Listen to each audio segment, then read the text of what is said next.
Thank you. Mr. Seibert? Here. Mr. Moss? Here. Mr. Lantz? Mr. Frazier? Here. Mr. Fracassi? Here. 15 more is excused this evening. Mr. Jordan? Here. You have 6 members present. Thank you. Let's all stand for the pledge of allegiance. Allegiance to the flag of the United States of America and to the republic for which it stands, one nation, under God, indivisible, with liberty and justice for all. All right, our first item on our agenda this evening is recognizing one of our cultural individuals, Councilman Sidney, and it's a joint resolution of the mayor could join in the podium. Councilman Sidney is one of the oldest serving elected officials in the United States, serving on the Southfield City Council since 1985. He is the recipient of numerous awards and accolades, and the most recent being the Spirit of Detroit Award for his tireless order of our nation's veterans. And we, the mayor and council, would like to recognize you this evening. So please join us.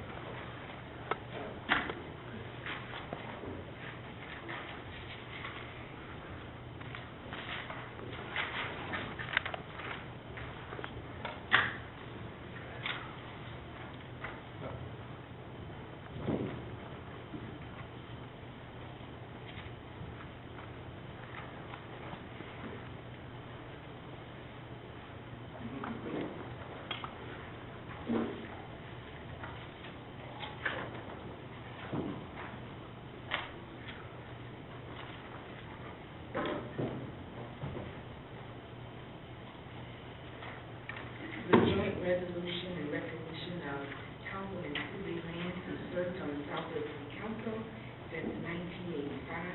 A longtime Southfield resident, Councilman Lantz is a dedicated World War II veteran, former businessman, and is an active volunteer and a recognized community leader.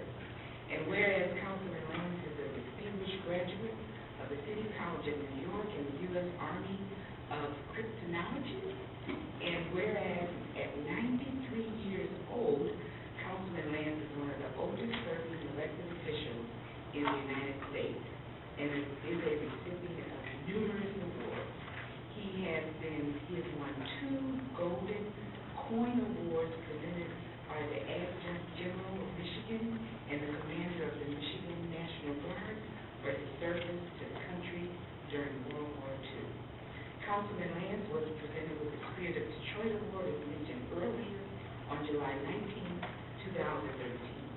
Councilman Lantz was instrumental in the building of the Southfield Veterans Memorial Garden, funded privately by donations to honor the United States War Veterans and the Southfield Police Memorial Monument. Whereas be it resolved that the mayor and the city council of the city of Southfield County of Oakland do hereby recognize and commend Councilman Sidney Lantz for his many years of distinguished service to the city of Southfield and on behalf of all the citizens of the Southfield City Council.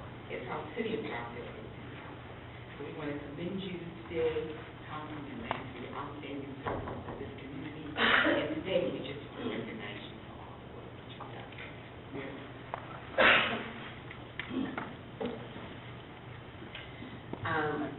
To the residents of Southfield, we are here as elected officials because of your vote and because you put us here. And Sidney Lantz has filled that role year after year after year, getting the vote and confidence of members of this community. Often we talk about the longevity of things that we do, but you stand before us a very blessed man to be as active and engaged in this community and still serving after all these years. And so to give honor to those who have served and those who have, you served our country, you served the city of Southfield, and you're still here getting the votes of the people because they want you here. And so today, as an elected official, I'm honored to stand here and say congratulations. You are probably the most vocal, argumentative person I've ever known.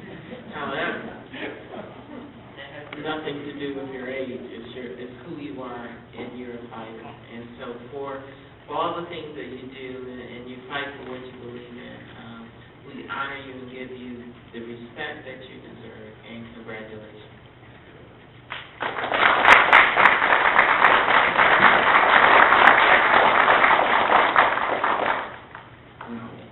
What am I supposed to say? Something nice. Well, thank you, Madam Mayor, President Sylvia Jordan, and Council, and everybody else. I'm happy that I'm still here, and I hope I'll be here a little longer so I can keep on fighting. But anyway, I do appreciate everybody here, our elected officials, our appointed officials. I have a lot of respect for them. Well, that's it. Thank you.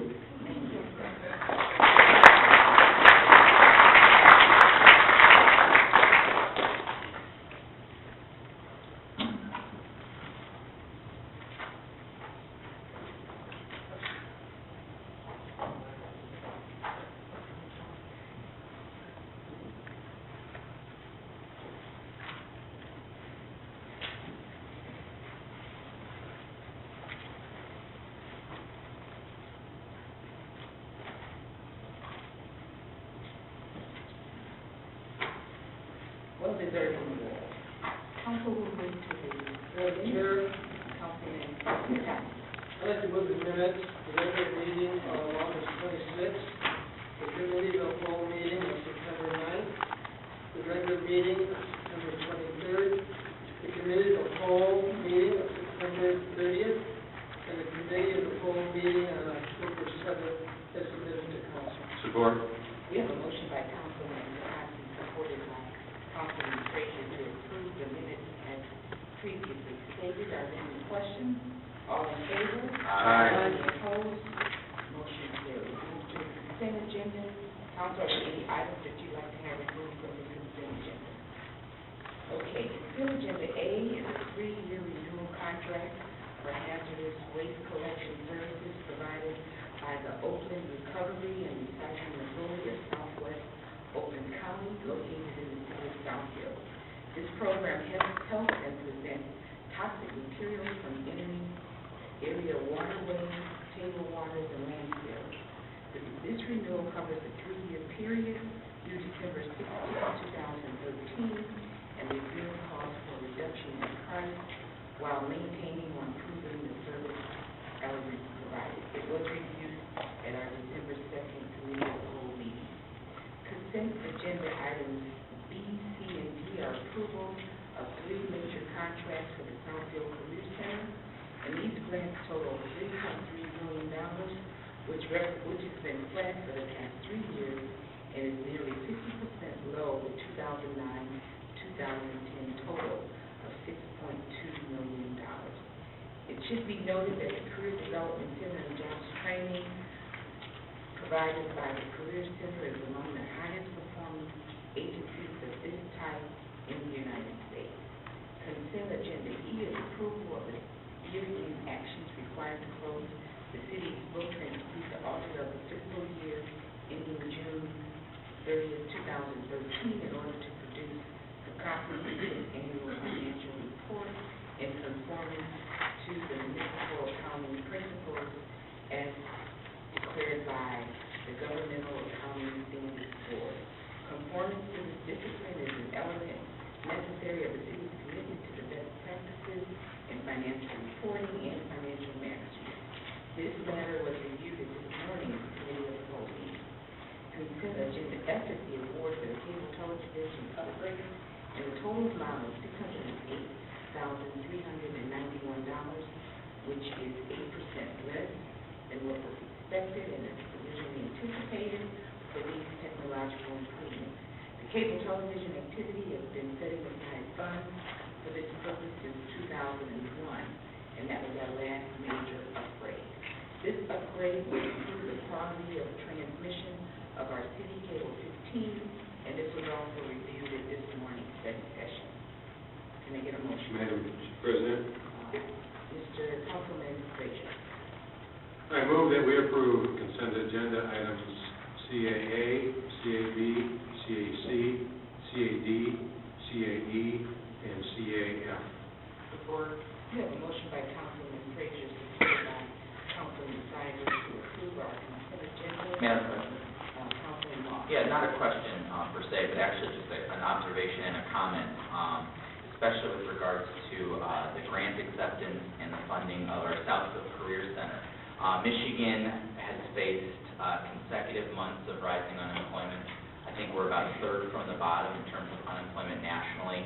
And the things that we are able to do with our Southfield Career Center are, instrumental in putting people back to work at this critical time. And the work that they do there is really a blessing for this entire state. So I just wanted to commend the leadership of the Southfield Career Center. We're proud to be able to utilize these grants to keep you fully operational in particularly trying times here in Michigan. All right, we have a motion by Councilman Frazier, supported by Councilman Sidney to approve our consent agenda. All in favor? Aye. Any opposed? Motion carries. Next item on our agenda is item 7, and we'll go to our city manager. Thank you, through the chair. Our first site plan is Site Plan 1305. Site plan review request by Pamela Applebaum from Rushmore Group LLC on behalf of the owner, Eugene Applebaum, Arbor Investments Group, to construct a two-story mixed-use development known as Civic Plaza Phase 3 on the northern portion of property located at 20300 Civic Center Drive on the northwest corner of Civic Center Drive and Central Park Boulevard. The applicant submitted his application for site plan and overlay development district on July 3rd. On August 28th, the Planning Commission held a public hearing and recommended approval. The applicant was scheduled on October 21st, where the council introduced and approved the overlay development district, but postponed action on the site plan, sent it back to the site plan committee for rework on the building elevation. On November 12th, the site plan committee reviewed the revisions and made a recommendation to forward it back to City Council. On November 25th, the council enacted the overlay development district, but due to a travel schedule, the applicant requested postponement until December 16th. So we're here tonight just to discuss the final site plan approval, have a brief video, and then we can invite the applicant to make a brief presentation.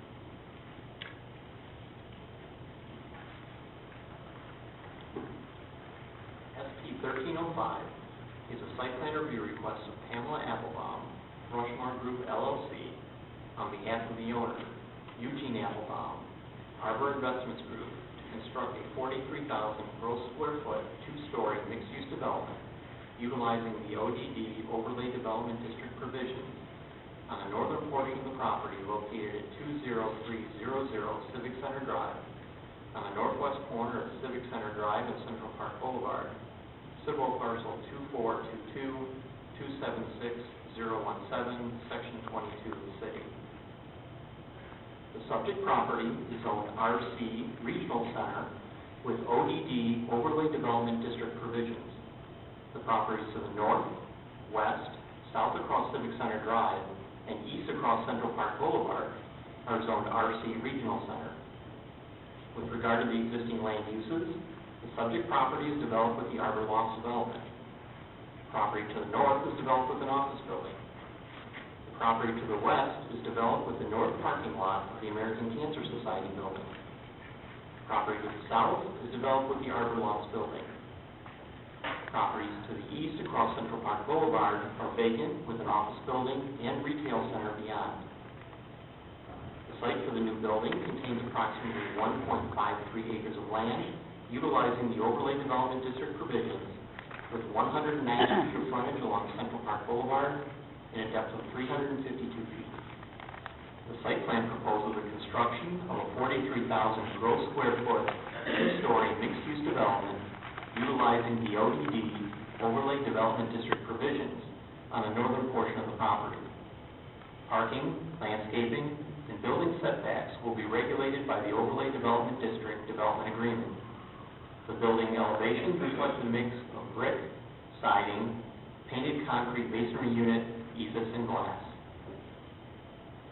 Issues considered by the planning department during the review of the site plan were: new mixed-use development will encourage a more pedestrian-friendly environment. The overlay development district standards of the zoning ordinance. Proposal is in accordance with the Southfield Comprehensive Master Plan, noting city center sub-area for this parcel. And the petitioner is to implement the recommendations made by the Southfield Police Department's Crime Prevention Bureau regarding site security.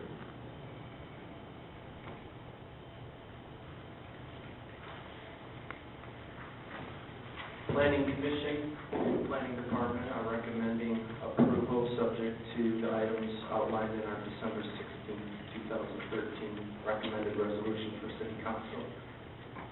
With the Chair's permission, I'd like to invite the architect and the owner to come up and talk about the specifics of the building and answer any questions that the council may have.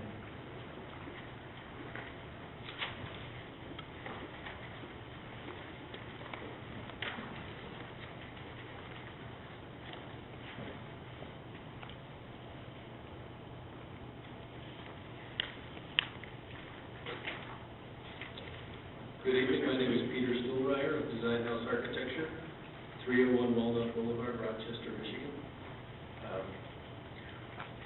Basically, I can summarize this effort briefly.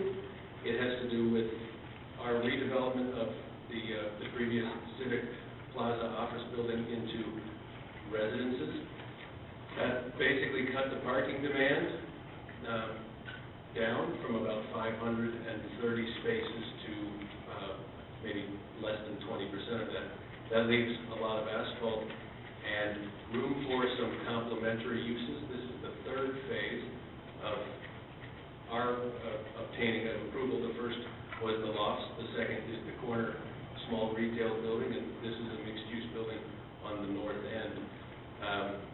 The buildings are sized so that the parking can accommodate the mix of uses that we anticipate and complement each other as the city center moves forward and other developments take place, as well as the developments that are here currently.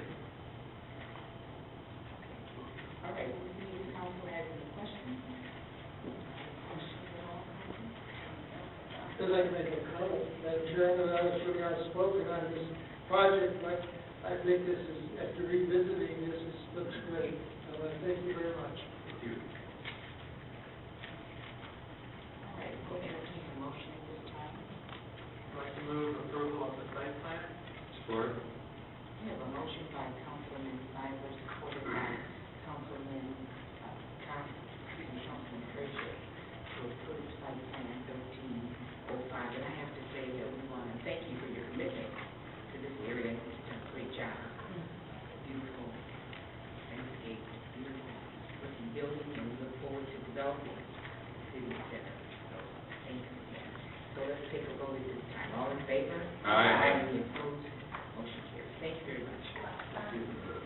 All right. Madam Chair, You know, I just also want to say that this has been quite a journey, and I want to compliment the developers because this is truly visionary. They took an existing building, and when I spoke to the developer and the owner, and I asked, I said, you know, how did you get here? And he said it was really a concept that he took a risk on. It was a major risk, and we appreciate it, and now you're taking it even further to transform that area. So it's greatly appreciated because in our city, we don't have the open green space where you can just get to have your, you know, draw something and create something. You have to have a vision. You have to be able to see something in what's already existing. So thank you. And Southfield is really, I've talked to 4 developers today. Southfield is really coming back to life. There's so much that's going to be happening in 14, and I just thank you for being part of that. And bringing Southfield back to life. Thank you. Appreciate it. Good job. Thank you, through the chair. Our next item is SP 1306, site plan review request of AF Jonna Development to construct a multi-family apartment complex on the west side of the property located at 18290 West 12 Mile Road at the northwest corner of 12 Mile and Southfield Roads. The applicant submitted his application on July 19th. The Planning Commission held a public hearing and recommended favorably on August 28th. The applicant then presented to the full council at a study workshop on September 9th. On September 23rd, there was a request for postponement to work out issues that the council had raised at the time. On September 27th, the developer met with the planning department and the building official to work out those issues. Returned to the site plan committee on October 7th. Revisions were made. Again, a meeting was held with the planning department and the building department on October 17th. On October 21st, public hearing was held, and the rezoning was introduced and approved. On October 29th, we had an additional revisions meeting. On November 25th, this item was postponed to the 2nd, where the developer met with both the site plan committee and the full council to work out the issues. And on December 2nd, the RMM and B2 zoning were enacted, and he is returning tonight specifically on the residential portion of the site plan. The B2 commercial and the special use were previously approved by the council. I have a brief video presentation, and then I need to queue up a PowerPoint presentation after that.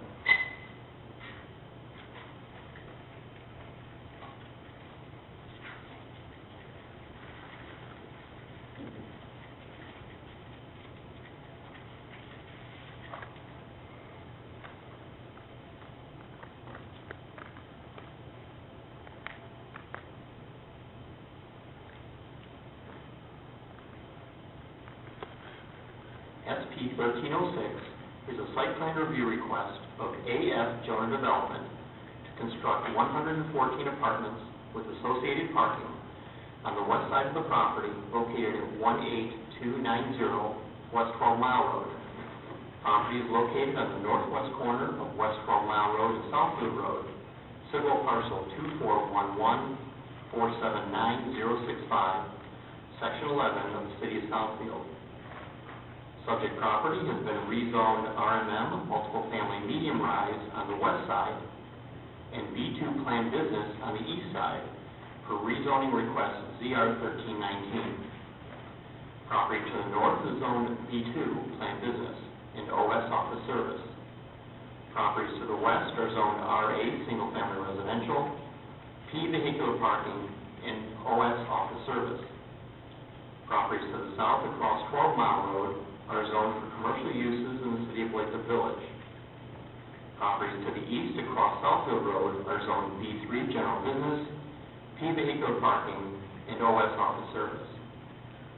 With regard to the existing land uses, the subject property is developed with a vacant church. Property to the north is developed with the Southfield Common Shopping Center. Property to the west is developed with single-family houses fronting on Guy Street and the Southfield Funeral Home.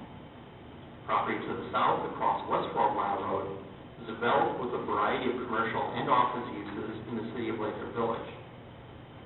Property to the east across Southfield Road is developed with a gas station, shopping center, an office building, and a bank. Total site contains 9.45 acres of land with 600 feet of frontage along West 12 Mile Road and a depth of 732 feet. The area rezoned to RMM, multiple family medium rise, contains 4.6 acres of land plus 0.11 acres of land to remain as parking for a total of 4.71 acres for the multiple family development. Site plan review request for the residential portion of the property is for the construction of 114 apartments with associated parking. Parking required for the apartments is 230 spaces, with 261 provided on site. Landscape provided conforms with ordinance requirements. Elevations show a mix of brick, decorative concrete masonry unit, and glass for the apartments. Issues considered by the planning department during the review of the site plan were waivers from the Zoning Board of Appeals for the screen wall between the RMM and B2 zoning districts, building setback of apartment building number 2 from the RA single-family residential zoning district, and a waiver to exceed the number of rooms per acre. Site plan review standards of the zoning ordinance. The proposal is in accordance with the Southfield Comprehensive Master Plan, noting North Southfield sub-area for this parcel. The petitioner is to implement the recommendations made by the Southfield Police Department's Crime Prevention Bureau regarding site security.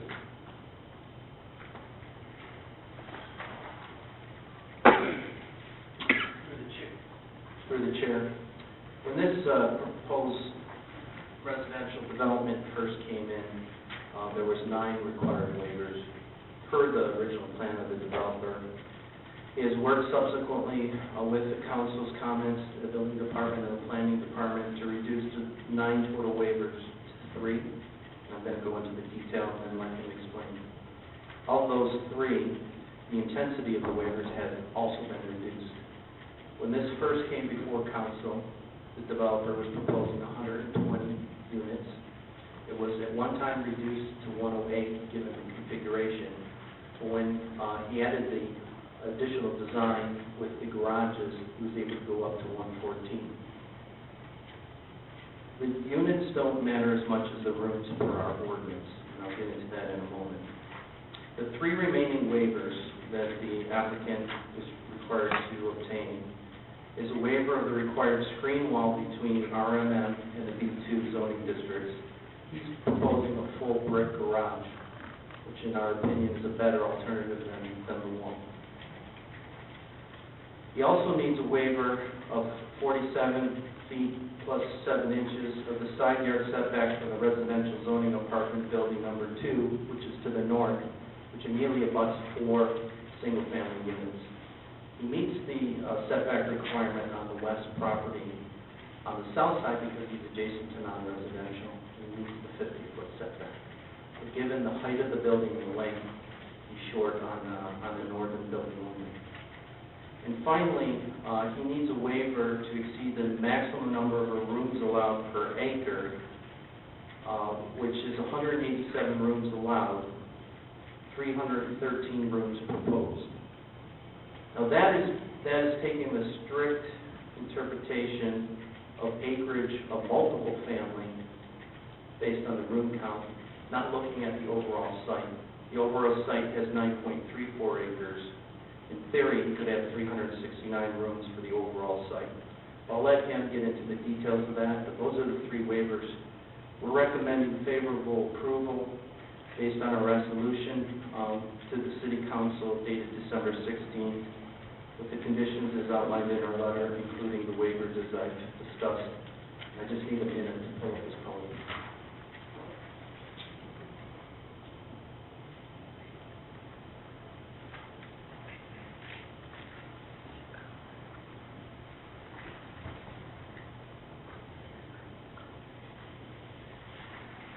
Good evening, Madam President, Council, Mayor.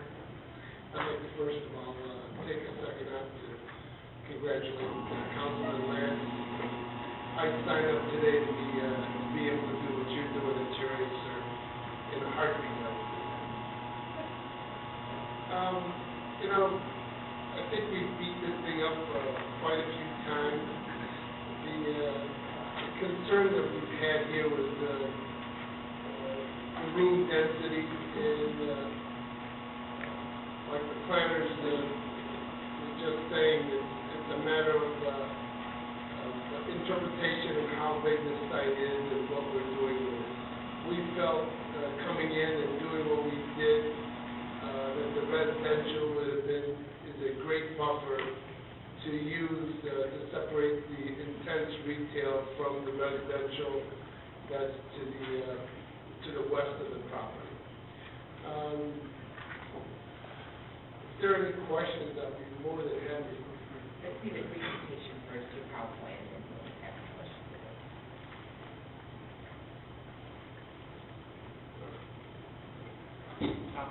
There you go. Okay. What we've done is, we took the buildings that we had before and switched, we traded buildings. The two buildings to the west have parking garages inserted within the building. Mr. Jonna, for the public, can you give the orientation of Southfield Road and? Southfield Road is further east, the retail center is there, and this is 12 Mile right here. And the entrance is on the north side of 12 Mile. We've created 3 buildings, each to house, I forget how many units per building. This has more than, I believe there are 36. But what we did is we came up with a new design building that houses garages within the buildings themselves.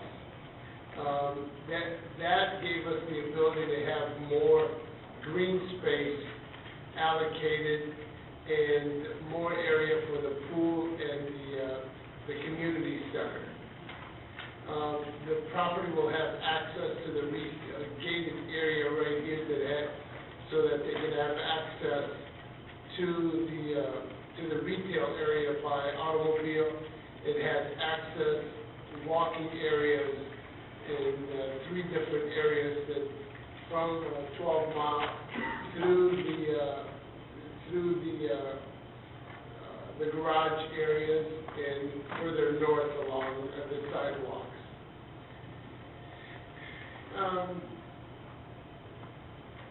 I feel this is a great plan. Except for the 3 variances that we just talked about, I think it's a plan that works and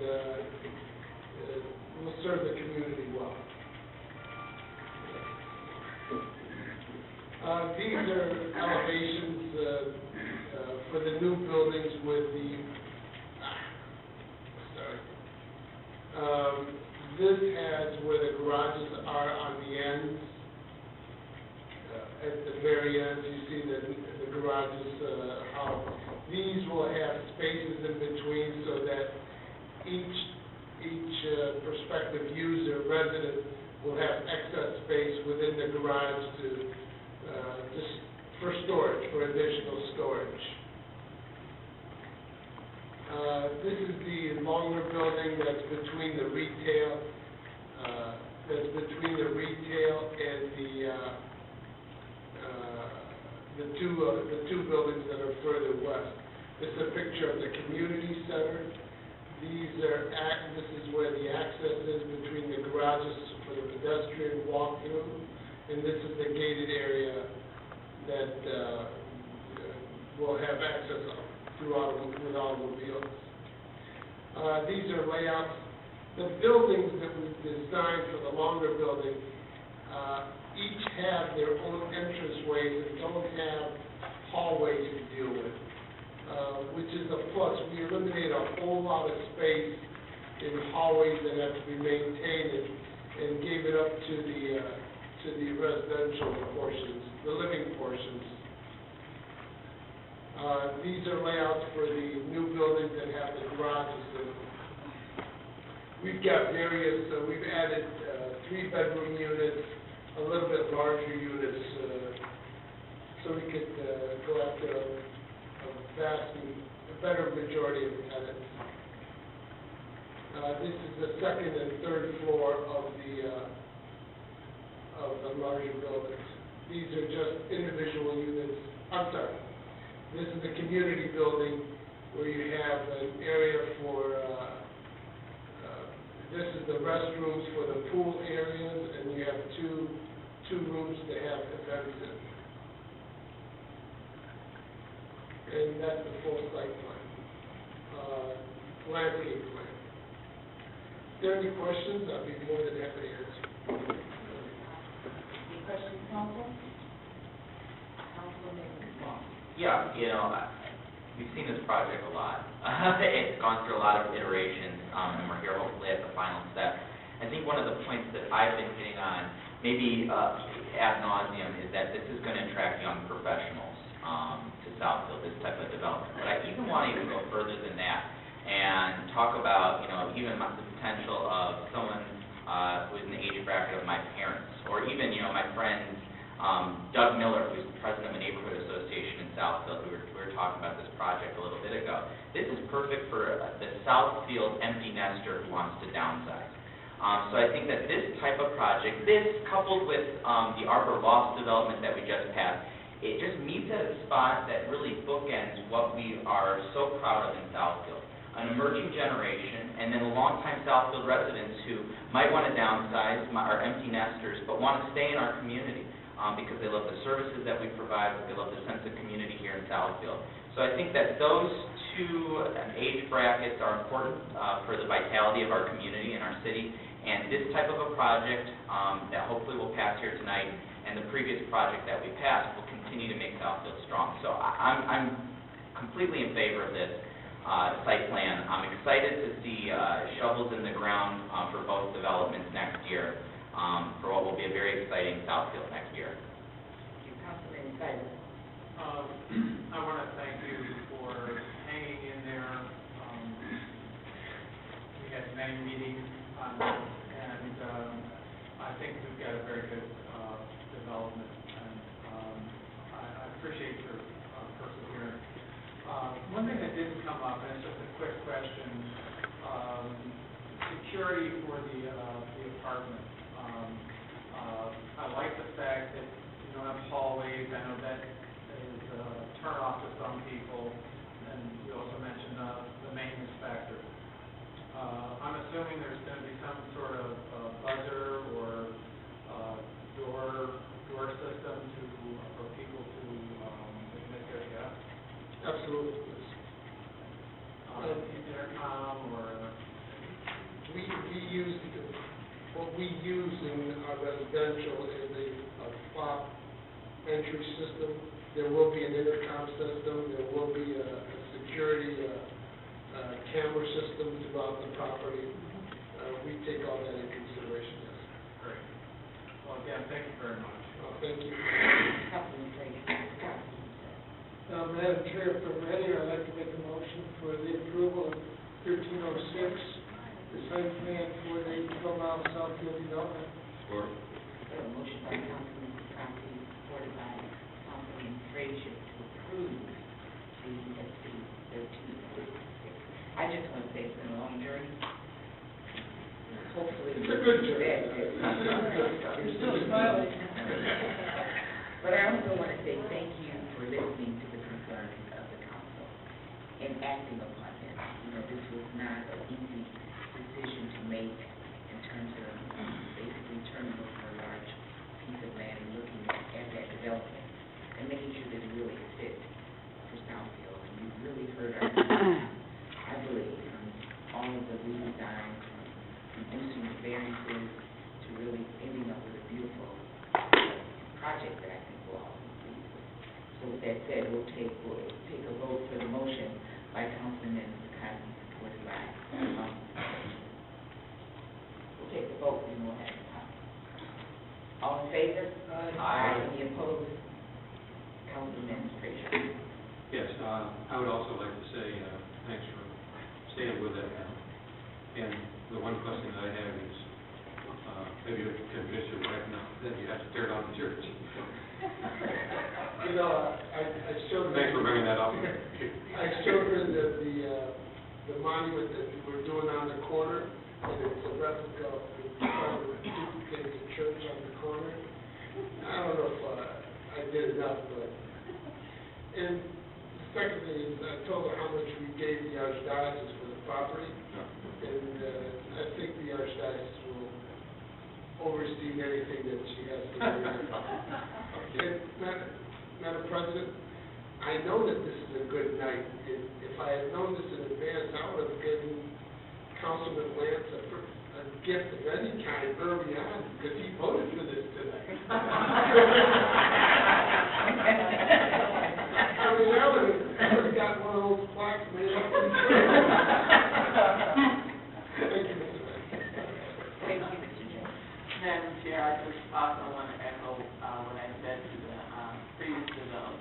thank you for your vision. This is a reuse of existing properties. We've been looking at that eyesore for a number of years. And you know, the city has gone through a lot of debate about this property. And when you approached it, it was not easy. So thank you. I would echo your sticking with it. Your reputation is one of being a policy developer. You showed it through this process. Not only your professionalism, but also your ability to hear the concerns of the council and address it. So thank you for that, and have a wonderful holiday. Thank you. And your family. Mayor, if I may, thank you very much. But you know, we've developed shopping centers for the last 30 years. We do retail and residential development. And, you know, we've gone out in the sprawling suburbs, which you were talking about earlier.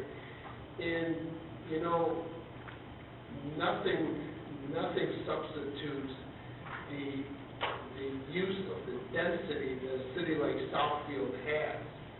And the only way you're going to be able to do what we're talking about is come in and redevelop what's already there. Some of the obsolete, I mean, this was an obsolete church. It didn't work anymore. And the only way that you're going to get development in cities like Southfield, urban cities, this city is built out. And I think that there's a definite market for looking at some of the office buildings and redeveloping as retail and as residential. And there's a definite market for it. Don't let anybody tell you that there isn't. Thank you. Okay, so we'll continue with capital. Thank you. Have a nice trip back to Florida. All right, we'll move to the communication portion of our agenda. Oh, go ahead. Councilman. That's okay, I'll do that. Okay, thank you. The first individual to be recognized is Ms. Geraldine Amato.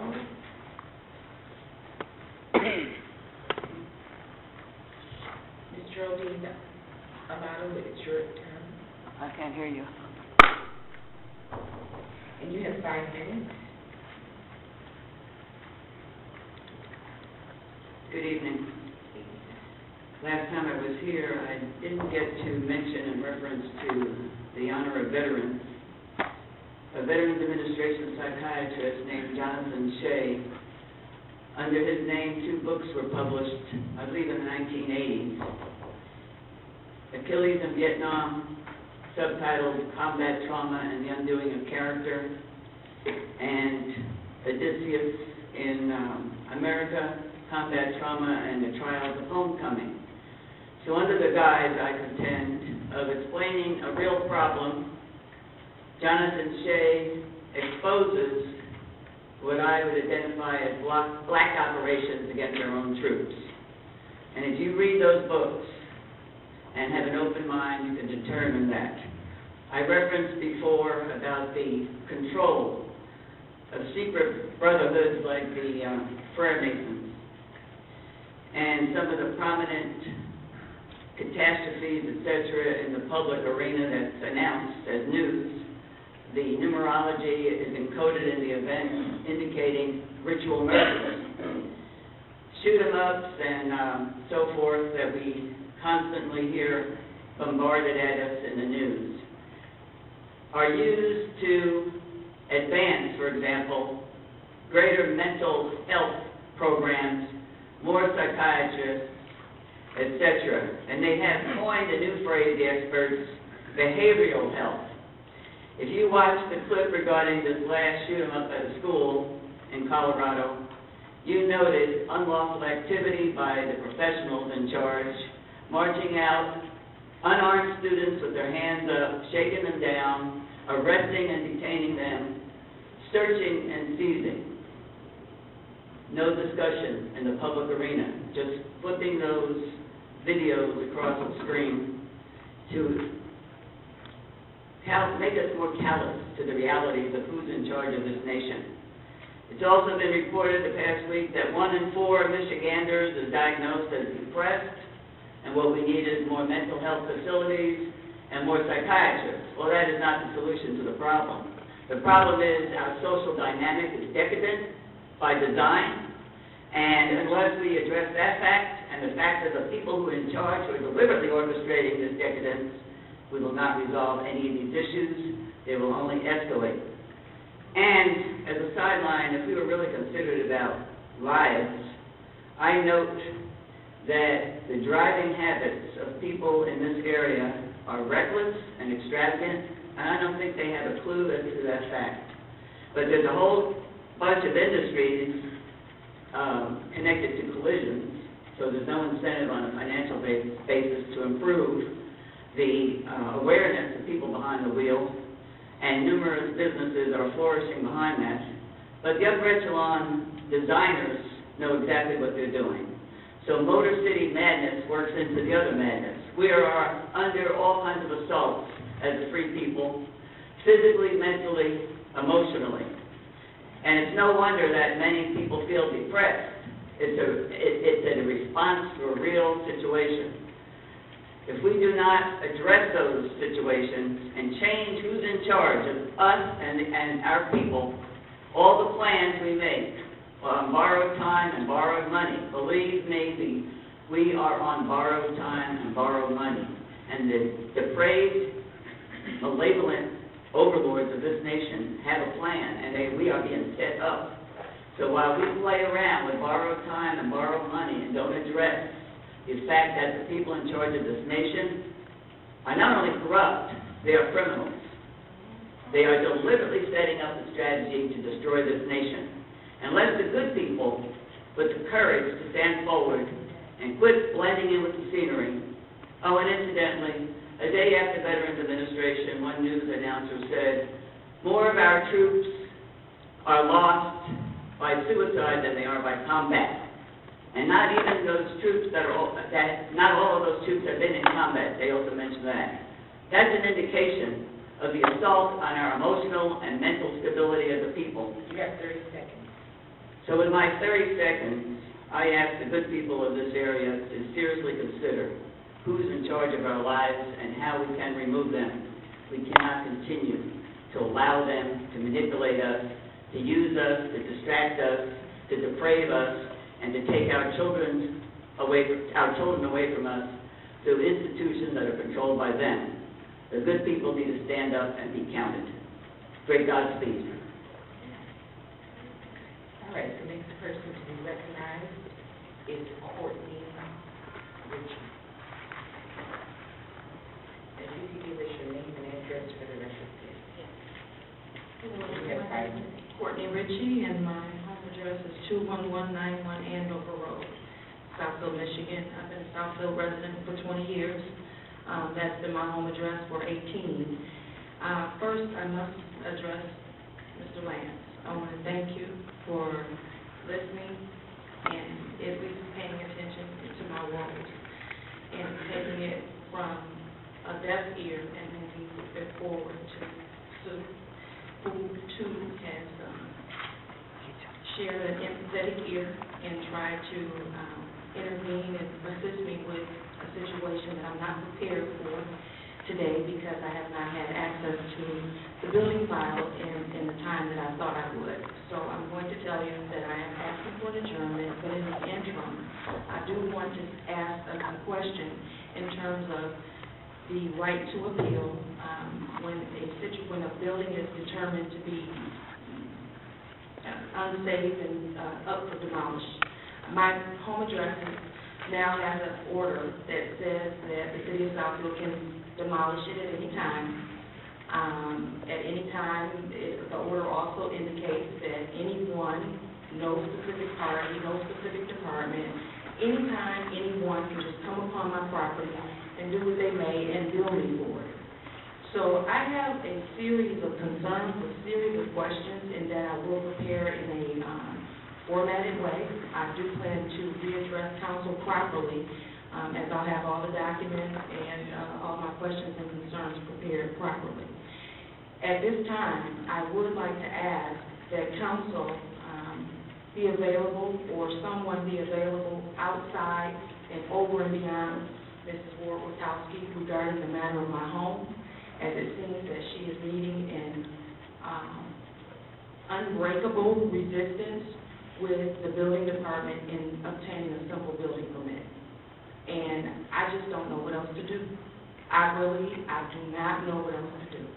I cannot afford legal counsel, and I don't think it's fair that I should have to gain or access legal counsel when this is my city. And, you know, everyone here is supposed to be here to help the residents and the developers and everyone else, but it seems that if you're not a big developer, people don't have time to listen to you. If you're not rich or wealthy, your words or your concerns are null and void. I have a licensed builder, I have a licensed architect, I have field drawings, I have everything that's been asked of me, I have turned it in. And I just don't know what else to do. I don't. It's like a cruel takeover in a corporate setting. I have an order against my property that's now leaned against my property, which has tied my hands with financial options to get financing to fix the property. If I could get the permit, that I've done everything that's been very costly, I might add, that shouldn't be as costly as it's been, as it has been, but I still managed, by the grace of God, to get those things done that have been requested of me. I've turned them in and still no permit. Everyone here goes home to their Christmas tree and their lovely home or whatever your belief is. The point is, my rights have been violated. That is my home. The only wrong thing I did was become ill and unemployed and not able to maintain homeowners insurance. So for that reason, it's a takeover? I don't think so. And I need your help. And that's all I have to say for now, but I will be back. Okay, thank you very much. Thank you. And thank you again, Councilman. Ms. Moore? Yes, thank you, Madam President. Ms. Ritchie and I obviously have had a lot of conversations. The status of this case is pretty much as she has indicated. There was a fire back in her home approximately 2012 June. The building department issued several violations. There were structural issues with the house as a result of the fire. The matter did end up in court, and it was prosecuted by my office at the time. There were schedules that were developed between the building department and Ms. Ritchie in terms of getting the house rehabilitated. Ultimately, I think it's clearly a financial issue. There wasn't homeowners insurance on the house, and those schedules were not followed. So ultimately, the court did order that the house be demolished. When I became city attorney, Ms. Ritchie and I had a lot of conversations because I certainly understand where she's coming from. When you drive by this house, you wouldn't necessarily know there was a fire at the house. Most of the fire is isolated up into the roof area and the bedroom area, in the bathroom, which is where the fire started. So I have tried working to try to come to a middle ground here and allow there to be the opportunity for her to rehab it, because everybody agrees that it is a rehabable home. She's worked tirelessly. She's got contractors now. She's got some volunteer forces. She's got materials, and I think we're working toward there. The stumbling point right now is the condition of the roof, because that's the first area to really start with in terms of attacking what damage was done. And we're still kind of debating how many trusses need to be replaced. Ms. Ritchie does have a contractor that has a certain number. Our building department said, we think there's been more severe damage to that roof and to those trusses. We just completed having kind of a neutral adjuster go out there, and he took a look at it. His report just came back, and I did forward that to you. And he's indicating 17 trusses and maybe a few more. So Mr. Comfort and I have talked. I think we're gonna try to get a permit going here on that roof. But I do think right now that's where we have to come to an agreement on how many of those trusses, because obviously from the building department standpoint, they need to make sure that roof is safe. And so if the trusses have been impacted by that fire and they've been compromised, they need to be replaced. So I do think, obviously we're working with her, and I think she knows it. I think she knows we're trying. So we're getting there. All right, thank you. Councilman Lantz. I'd like to say something. I would like to see a pullback of the threat of demolishment. This thing is going to get done, but I know it's very difficult. We know the problem. But let's pull back the threat of always, we're going to demolish it if you don't do it. That's not good. That doesn't give you the confidence in the city and in us or anything else. So let's stop that. Let's stop the threats of demolishment. My intent, as soon as we can work out getting this permit on the roof, would be to develop an amended order, and that will obviate the demolition order. And I would go to the judge and I would say, you know, this is where we are, and now there's a plan, and there's an agreement with the city, and I think the judge would certainly be amenable to amending that order. But I think we've got to get to this resolution on the trusses, and I understand what you're saying, Mr. Lantz, and I agree with this. We can just get to a resolution on the trusses. We're going to leave this in your hands, free attorney, and we know again, safety is the paramount at the same time. We've got an individual that is able to get this home, so there's a balance, but we know that it has to be a safe home. We'll keep that in your court, and we'll move forward with the next person to be recognized, Pamela Jill. Good evening. Pamela Gerald, P.O. Box 155, Southfield, Michigan, 48037-0155. My telephone number is 248-346-0439. Several residents called me in reference to comments that several council members had made in reference to aesthetics and code enforcement and the city looking very nice. They brought to my attention that there is a property on 10 Mile, and they've indicated that it was a church somewhere near 10 Mile in Evergreen. And they talked about the fact that the parking lot was in disarray. I haven't had a chance to go by and look at it yet, but I wanted to know, Madam Chair, if you could look into that particular issue. I know you've prided yourself on talking about code enforcement and enforcing things that don't look right for the city, so I'm hoping that you're going to do that.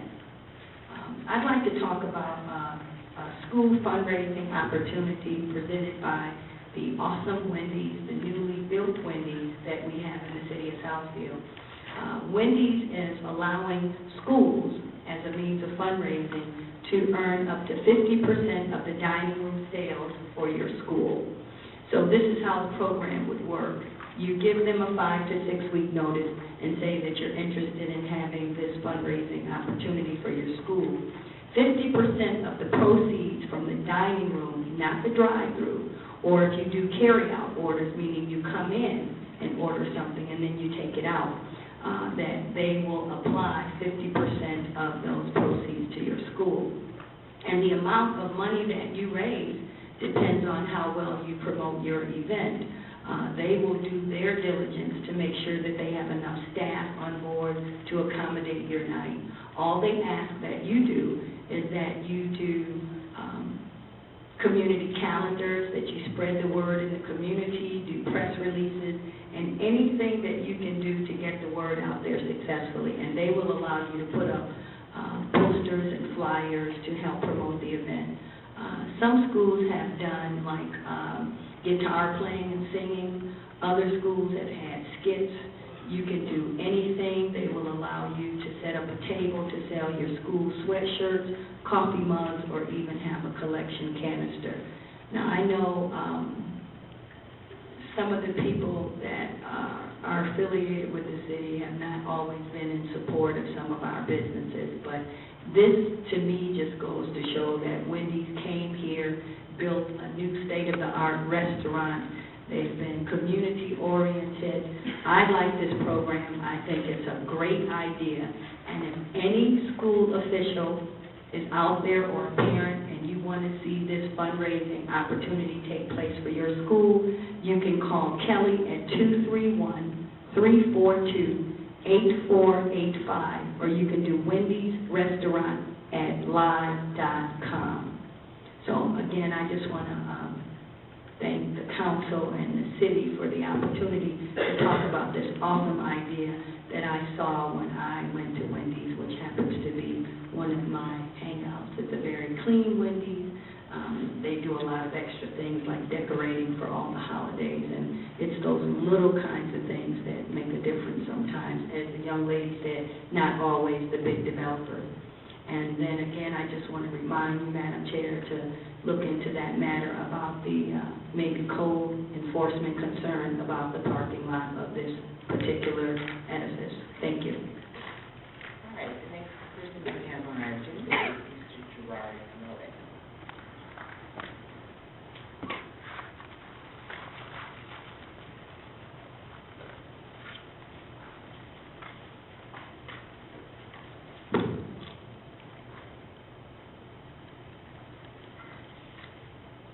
Madam President, my name is Gerard Mullen, a.k.a.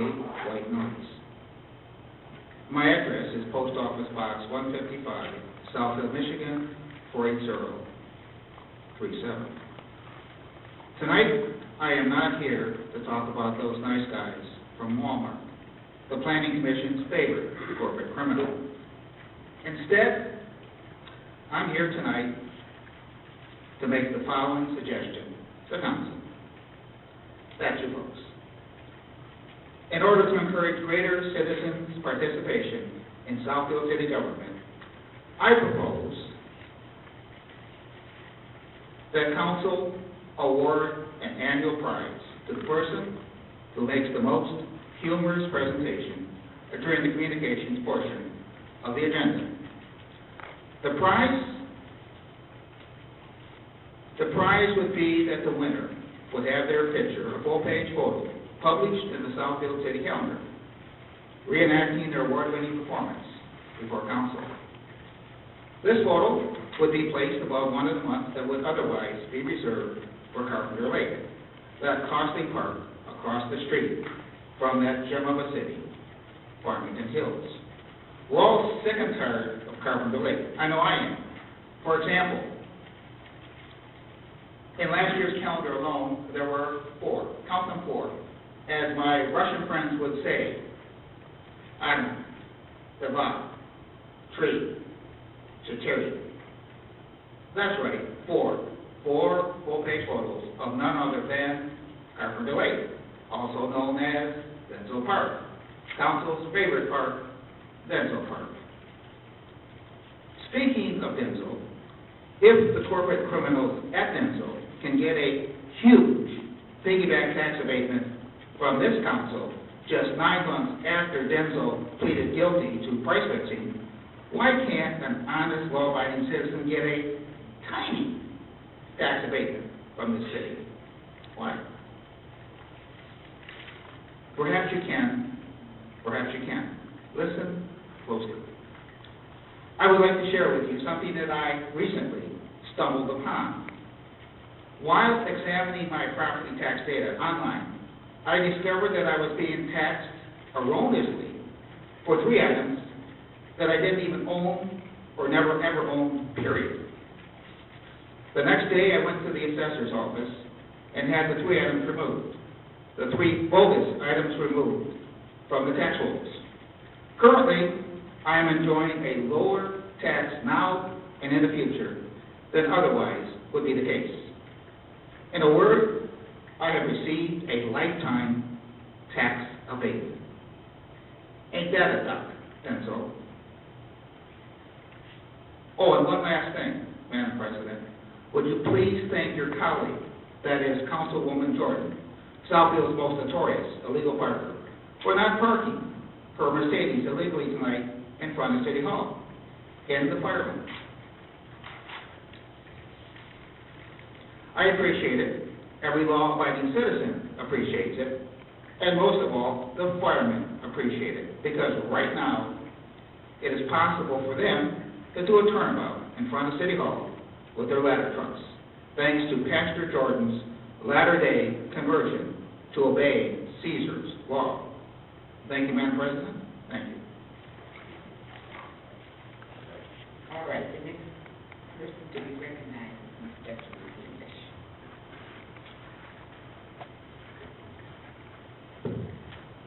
Stephanie English, 28735 San Carlos, Southfield, Michigan, 48076. I'm here this evening to actually make an opposition, even though the site plan has actually been approved for the 12-mile Southfield project.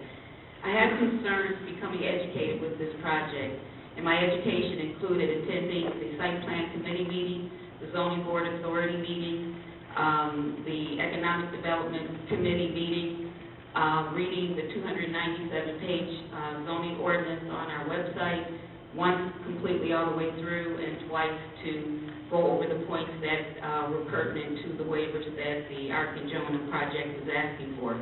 Specifically, B and C. Even though the developer said that he had reduced his waiver request to only 3, 2 of those 3 waivers are very impactful. Even though you've approved it, I'm hoping that the zoning board authority actually votes the way that it should be voted, because the waivers from the definitions on the website with this official document, which are the rules and the regulations, processes, and procedures that are supposed to be followed to give a waiver, everything points to the point that the waivers should not be granted. The most important thing is, has the developer created their own impact? Have they actually designed or created their project to be contrary to the laws or the ordinances that we have on the books? I'm disappointed with the process. I want that project to go through. I've always been in support of all the business development projects that have come forward, including tax abatements, but I have to tell you that I'm very distressed that either there's not an understanding of what allows or should allow for a waiver, or the council is so bent on pushing this project through that it's just by any means necessary. You guys are stewards and disciples of our rules and regulations. This young lady, Ms. Ritchie, you know, evidently is being held to the letter, yet you have a big developer that's coming in and just designing a flex-type project. For example, the waiver for the density. He's asking for, or you've approved, a 60% overage in what your law actually states. You've actually approved a waiver at 50%, at least approximately 50% of what would protect the homeowners that are going to that are at the boundary of this property. It may be too late here, but I am upset with this, because I do see you guys as stewards. I do see you guys as disciples. And I do believe that the planning department leadership has also influenced, quietly but directly, to make this go through without really giving all of the detail. I appreciated when Donna Percassi put just a delay in this. I feel that the developer could still go back and make this more appropriate so that the waiver is reasonable. Knock the third floor off building 2, for example, if you want the waiver to be, the setback to be 50 feet instead of the required 100 feet, and I'm giving approximate numbers. That way the homeowners are not going to have the third floor residents of the apartment buildings looking into their backyard. Ask for a lesser variance or percentage instead of 60% over our law, because it says he's allowed, or our ordinance says 187 rooms allowed, he's going to build 316. That's 60% overage. When I went to the zoning board authority, Ms. Ward was direct in explaining what self-imposed hardships are for design. You're leaving it open that another designer could come in and build his or design his project, flexing against written laws and ordinances within that zoning document. And once you've granted it for this company, any other company can come in and threaten to sue us if you don't give them what they want. And I just think it opens up the door, and it's a bad can of worms. I'm going to have 1 minute left.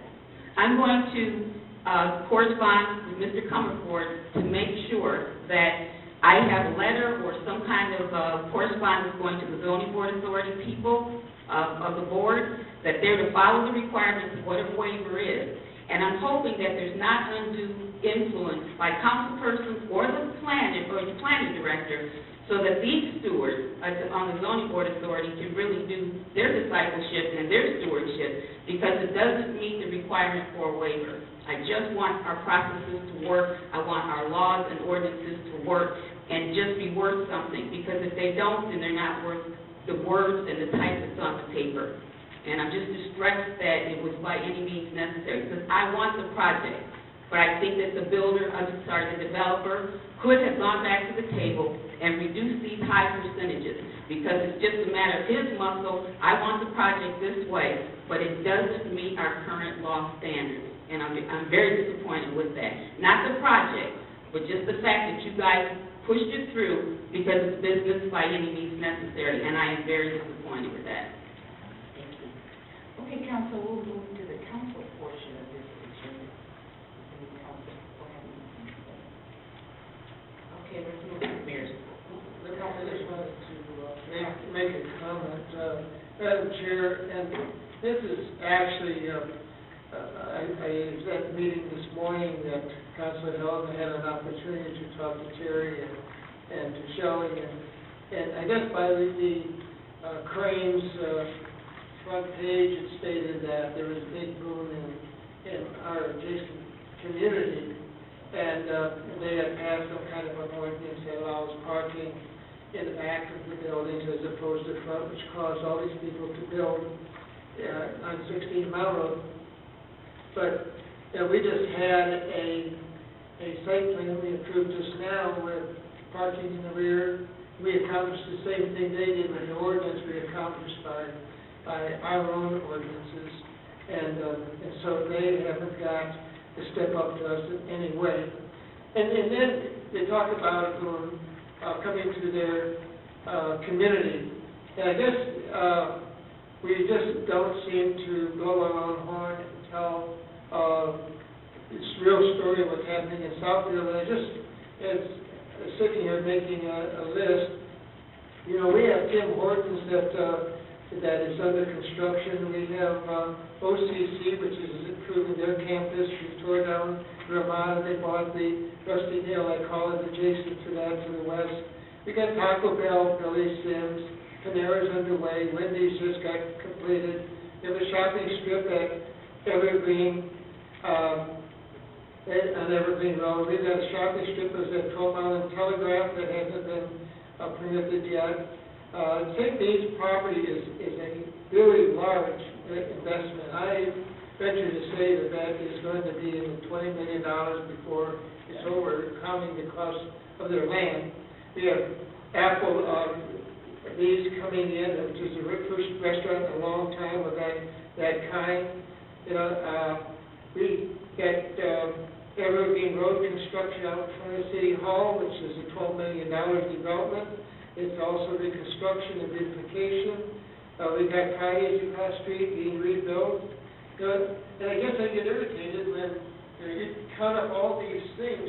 This is multi-million dollars for the development, and this is just in the last year and a half. And so, I just hope that whoever's writing these articles gets the message that we have been on the comeback trail, and we're there.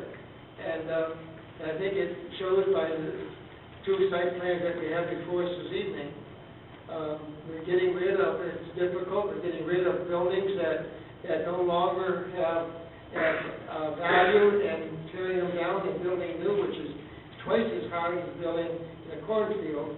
And yet we're still accomplishing these many things. We went through a series of financial situations where, we lost $1 billion in value, and we still survived and still continue to build.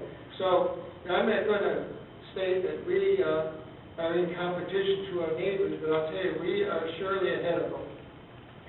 And through it, to Mr. Sherbet, I'm wondering, based upon Councilman Perkins' comment, if we can take the lead and submit an article to the Cranes and Detroit. More than one. More than one. It's a good starting point, that list.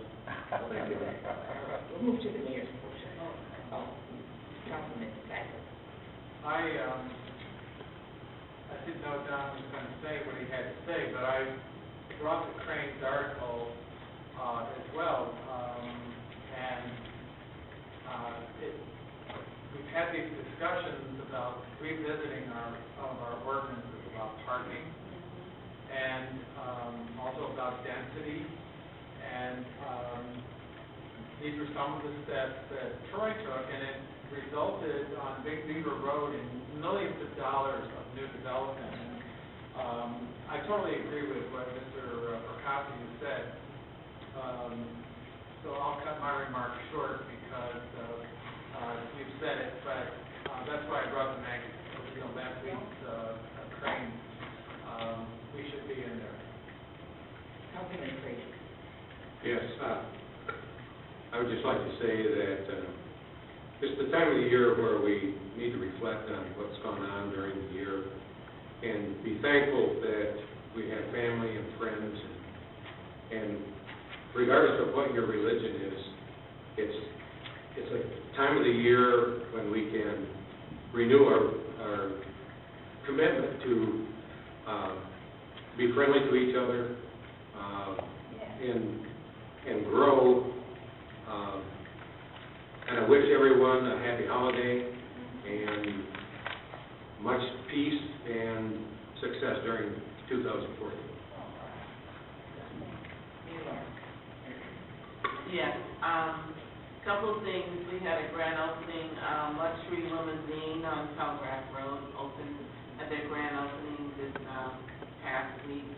And this was a company that was in Dearborn and moved to Southfield, and they have an amazing fleet of limousines, but it's another company that has chosen Southfield. They're so excited about being here.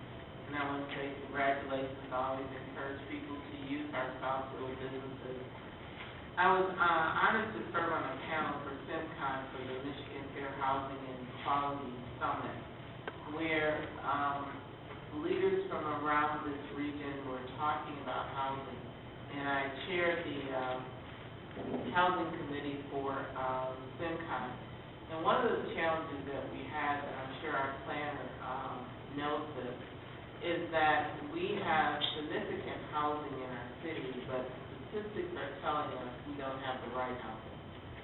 And so as we become older and become empty nesters, the type of homes that we pride ourselves on having in Southfield, is it the right type of home? And so a couple of things I talked to a developer today that's looking to bring senior housing to our community. There is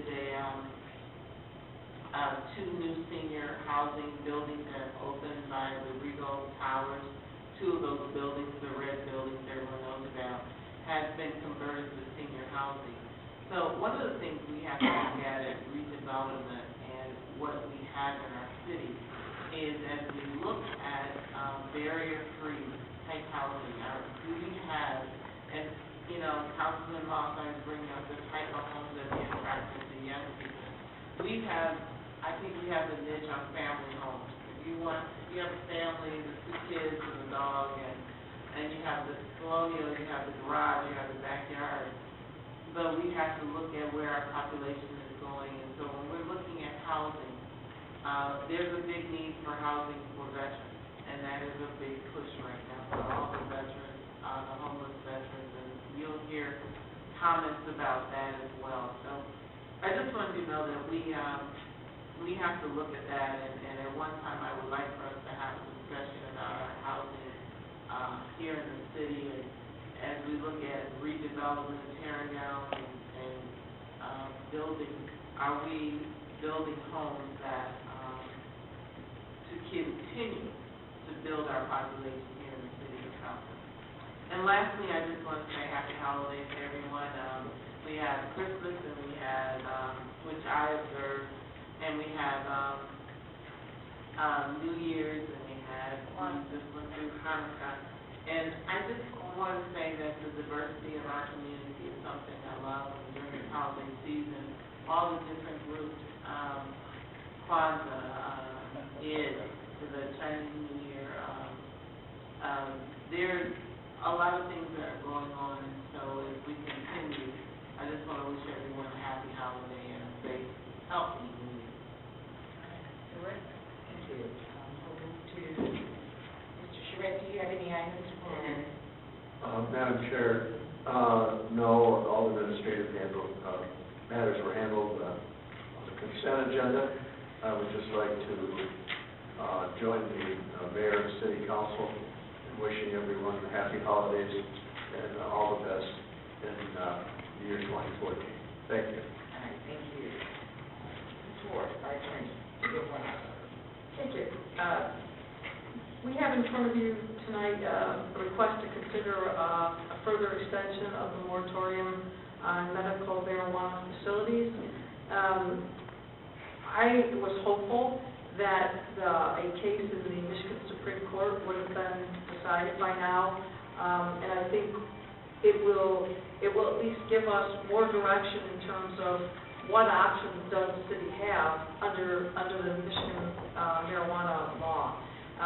The case has been accepted. It's that City of Wyoming case, and if you'll recall, Wyoming had outlawed any type of medical marijuana based on the fact that it was outlawed by federal law, and that case is up in the Supreme Court of Michigan. So if we had a decision, I think it would give us a lot of guidance. So what I'm asking for at this juncture is that we, again, extend the moratorium, take us into, 180 days would have expired on July 4th, so I'm requesting that it go 183 days, take us till July 7th, and I'm very hopeful by that point we'll have a decision by Michigan Supreme Court. Support. We have a motion by Councilman Stivers, supported by Councilman McCarthy, that's right, Councilman Frazier, to approve the proposed extension of the medical marijuana. Councilman Norton. Yeah, there was legislation that just came out of Lansing, probably within the last week or so, that might directly deal with what we're talking about here. I think it allowed for communities to not allow the dispensaries in their communities if so desired. Right, we're getting legislative kind of guidance, and I think, again, if we just had that one judicial type guidance, Okay. I think we'd be ready to go. But I actually agree, it has come through, and there's a lot of clarification going on, because cities really were in kind of a state of uncertainty. So I think between that and what the Michigan Supreme Court would do, we have a lot of guidance. Okay. Councilman Frazier. Yeah, it doesn't really matter what the state does, because the federal government decides that it's civil. Well, it appears that what the federal government has said is that they are not going to go into states where they are not going to necessarily enforce, the Attorney General of the United States has indicated, is not going to enforce the federal law in communities and states where there has been these type of initiatives passed. So I don't think but I think it's more from a city standpoint, is it something that the city wants to look at? If it's banned by federal law, do we want to follow that? So it's just a question that needs to be answered, and I think that's what the Supreme Court's going to give us. But that's almost like an executive order. As far as federal law. You're right, that's right. That could change, because right now the federal law says it's prohibited. So. All right, we have a motion by Councilman Stivers, supported by Councilman Frazier, to approve the extension. Any questions? All in favor? Aye. Any opposed? Motion carries. Madam Chair, I have one last thing. Ladies and gentlemen, you know that we were visited by the delegation from Dr. Chan, who wanted to do a sister city with us. And one of the things in visiting our library, they said that they did not see a lot of Korean books. And so he said he wanted to do that, and he has kept his word. The mayor has donated 200 books to our library, and he asked if we would display them, and if we wanted to donate books to their library for children there, he would appreciate it. So, Madam Chair, and to the council, I would like to start a selection of children's books, and I would like to send at least 200 books to Korea for them to display in their library. And this is part of what happens when you have a sister city relationship, they exchange back and forth. And I think that he kept his word, and that's really good. Are you going to contact the Prince South